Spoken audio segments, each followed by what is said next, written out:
साथियों, यह वीडियो आपके लिए आज बहुत ख़ास होने वाली है। इस वीडियो में आज हम बात करने वाले हैं कुंभकर्ण के बारे में। कुंभकर्ण के 6 महीने लगातार सोने के बाद उनका घर परिवार कैसे रहता था, अर्थात उनकी पत्नियां क्या किया करती थी, क्या हालचाल रहता था, इसके बारे में आज हम चर्चा करने वाले हैं। तब वीडियो बहुत ख़ास होने वाली है साथियों। वीडियो में अंत तक बने रहें, वीडियो को अंत तक ज़रूर देखें, तभी आपके समझ में आएगा इस कहानी का मेन टाइटल, तभी समझ पाएंगे कि अर्थात इस कंडीशन में एक परिवार कैसे अपना समय व्यतीत करता था। तो वीडियो को अंत तक ज़रूर देखें। साथियों, आप सब अच्छी तरह से जानते हैं कि रामायण का एक अंश, एक पार्ट, प्रमुख पार्ट जो था वह था कुंभकर्ण यानी दशानन रावण का छोटा भाई के बारे में एक छोटी सी कहानी। अर्थात कहा जाए तो रामायण का एक प्रमुख पार्ट था रावण का यह भाई कुंभकर्ण, जो कि दशानन रावण का एक छोटा भाई था। रावण का यह भाई इतना विशाल और इतना भयंकर था कि वह एक दिन में कई बार भोजन करने के बाद भी भयानक राक्षस जैसा एक राक्षसी था, भूखा रहता था। अर्थात एक सरल भाषा में क्या कहा जाए तो वह भयानक भूखा रहने के बाद भी उसके पेट में चूहे नहीं बल्कि हाथी दौड़ते थे, ऐसा कहना उचित होगा। साथियों, भूख न शांत होने पर भी वह सबको परेशान कर देता था। जब उसके भूख लगती थी, इधर उधर भटकता रहता और उसकी वजह से सभी लोग परेशान हो जाते थे, चिंतित हो जाते थे। अर्थात ऐसी आदत देखकर भगवान ब्रह्मा भी चिंतित हो गए। इस बात का पता था आज नहीं तो कल कुंभकर्ण की इस भूख की वजह से पूरी दुनिया में हाहाकार मच जाएगा यदि यही कंडीशन रही। ऐसा सोचना भगवान ब्रह्मा जी का था। अर्थात उसकी शक्ति को देखकर भगवान ब्रह्मा जी भी चिंतित हो गए। आज नहीं तो कल यदि ऐसे भूखा रहेगा, इसकी इतनी भूख बढ़ेगी, पूरी सृष्टि में हाहाकार मच जाएगा, दुनिया इससे परेशान हो जाएगी। तब एक बार जब रावण, कुंभकर्ण और विभीषण तीनों भाइयों ने ब्रह्मा जी की घोर तपस्या की, तब उनकी तपस्या से ब्रह्मा जी प्रसन्न हो गए और प्रसन्न होकर के प्रकट हुए और ब्रह्मा जी ने रावण और विभीषण को अपना वरदान दिया। किसने? अर्थात ब्रह्मा जी ने रावण और विभीषण को वरदान दिया, लेकिन कुंभकर्ण के लिए कहा कि हे कुंभकर्ण, तुम क्या वरदान मांगना चाहते हो? हे कुंभकर्ण, तुम क्या वरदान मांगना चाहते हो? जो वरदान मांगना चाहते हो मांग लो। इस पर कुंभकर्ण ने सोचा कि वह इंद्रासन मांगेगा। इंद्रासन मांगना मतलब पूरी लंका मांग लेना, अर्थात पूरी राजा का गद्दी मांग लेना। तो वह ये प्लान बनाया कि मैं भगवान ब्रह्मा जी से इंद्रासन मांगूंगा और इंद्रासन मांग करके पूरे राज्य, पूरी प्रजा का मालिक बन जाऊंगा, एक योद्धा बन जाऊंगा। लेकिन ब्रह्मा जी को पहले से ही पता था कि कुंभकर्ण वरदान में इंद्रासन मांगेगा। क्या मांगेगा? इंद्रासन ही मांग सकता है। यह बात भगवान ब्रह्मा जी को पता था। इसीलिए दोस्तों, भगवान ब्रह्मा जी ने सरस्वती माँ से प्रतिज्ञा किया, हे सरस्वती माँ, वह कुंभकर्ण की जीभ पर विराजमान हो जाए। कौन? सरस्वती माँ। और उनकी मति को पलट दे। तब सरस्वती माँ ने ऐसा ही किया।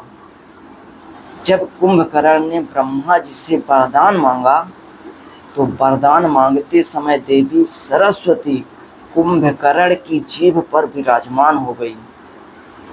और परिणाम में यह हुआ कि कुंभकर्ण ने वरदान में इंद्रासन की वजह से निंद्रासन मांग लिया, अर्थात उनका कर्म सफल हुआ कि इंद्रासन की वजह से निंद्रासन मांग लिया। तब ब्रह्मा जी मुस्कुराए और उन्हें तथास्तु कहा। अर्थात एक ऐसा इंसान जो अपनी सृष्टि को चलाने के लिए दिन रात एक करना पड़ता है, ऐसे इंसान ने यदि इंद्रासन मांग लिया होता तो ब्रह्मा जी को एक अचंभित महसूस हो जाता।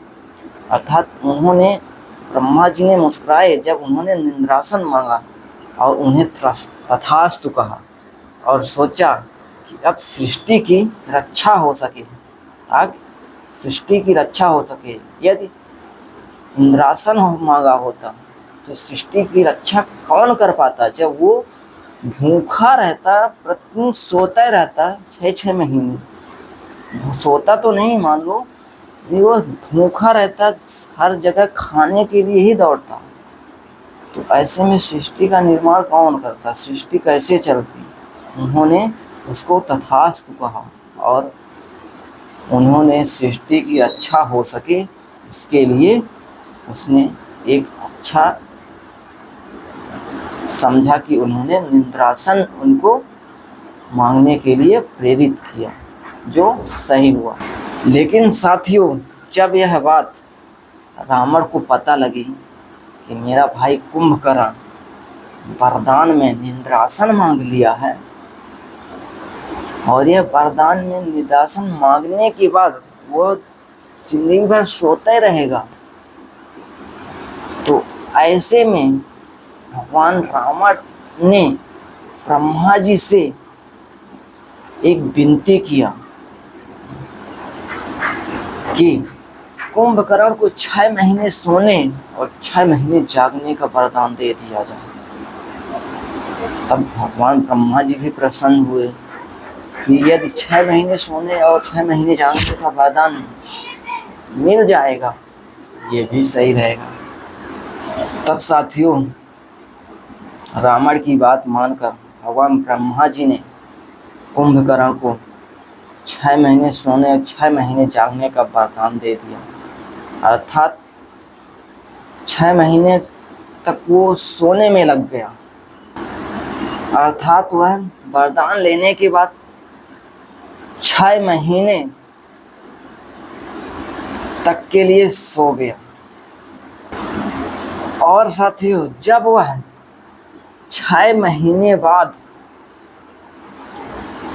उठा तो पूरी लंका में हाहाकार मच गया, क्योंकि उसका शरीर इतना भारी और इतना भयंकर था कि उसने लंका में खाना ही ढूंढना शुरू कर दिया। जैसे 6 महीने बाद सो के उठा, वह लंका में खाना ढूंढना शुरू कर दिया। उसने लंका की वाटिकाओं में से फल तोड़कर खाए, लेकिन फिर भी उसका पेट नहीं भरा। तो उसने लंका से बाहर निकलकर लोगों के घर घर खाना शुरू कर दिया। अपनी पेट में भूख मिटाने के लिए लंका के घर के बाहर खाना शुरू कर दिया। कुंभकर्ण का शरीर इतना विशाल था कि वह आम आदमियों को एक उंगली से उठा सकता था, उंगली से ही उठा सकता था, ऐसी उसकी शक्ति थी। इसके बाद जब रावण ने मंदोदरी से विवाह किया, साथियों, इसके बाद जब रावण ने मंदोदरी से विवाह किया तो उसके बाद उसने उसके दैत्य पति बलि से अपने भाई कुंभकर्ण के लिए हाथ मांगा।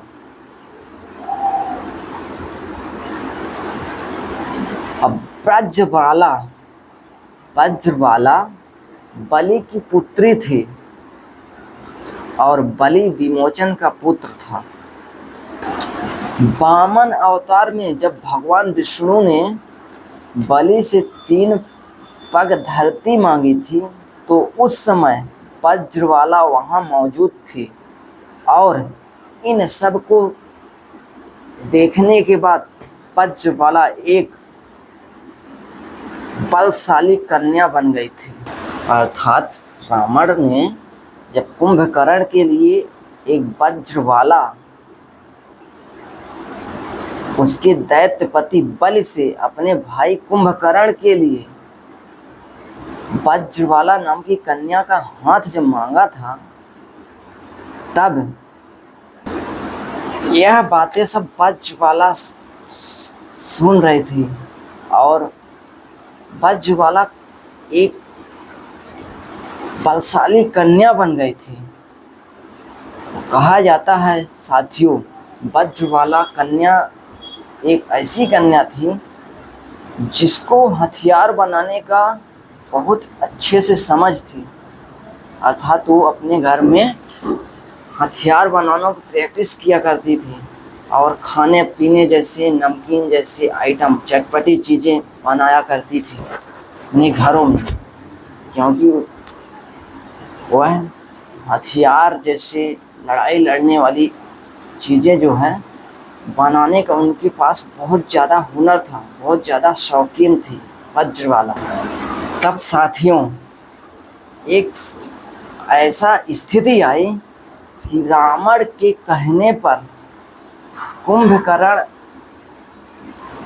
और वज्रबाला का विवाह हो गया। रावण के कहने पर कुंभकर्ण और वज्रबाला का विवाह हो गया। अर्थात वज्रबाला कुंभकर्ण के साथ लंका गई और लंका में बड़े बड़े हथियार बनाने लगी। लड़ाई लड़ने के लिए अच्छे अच्छे हथियार बनाना शुरू की। कुंभकर्ण का विवाह होने के बाद अर्थात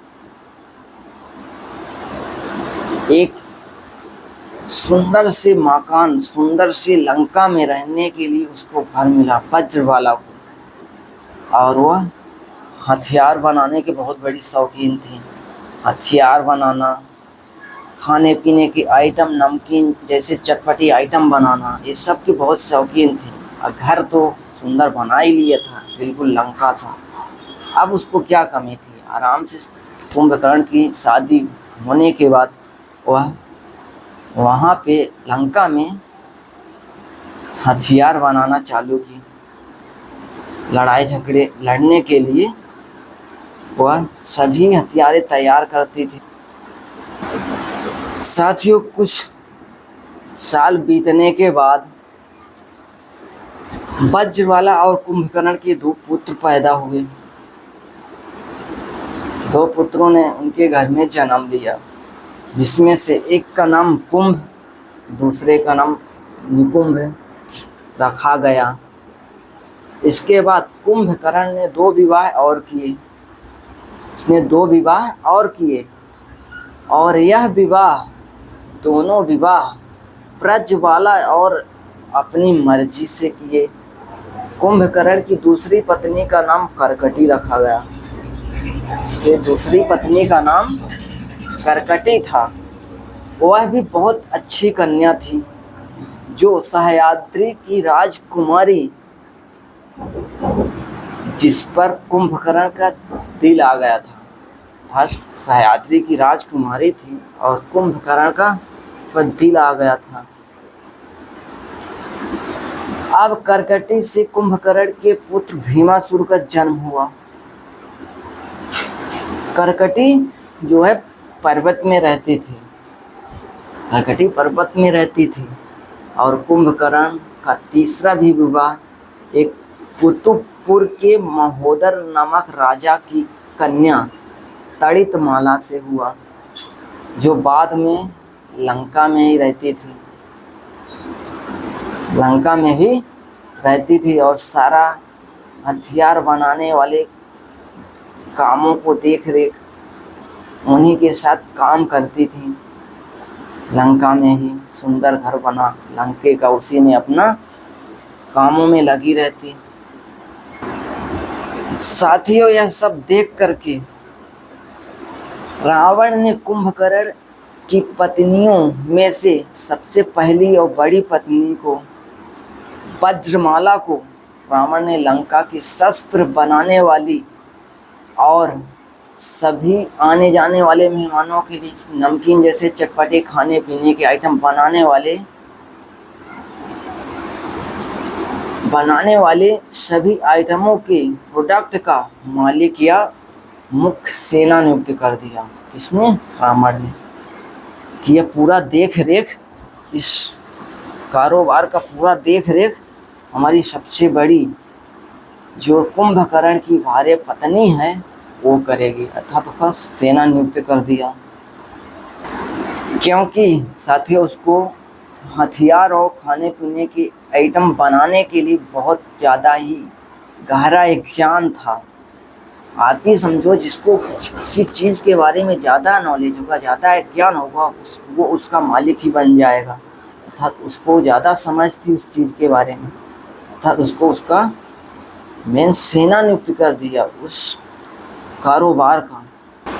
और वह इन्हीं कामों में लगी रहती थी, ताकि जब कुंभकर्ण 6 महीने बाद उठे,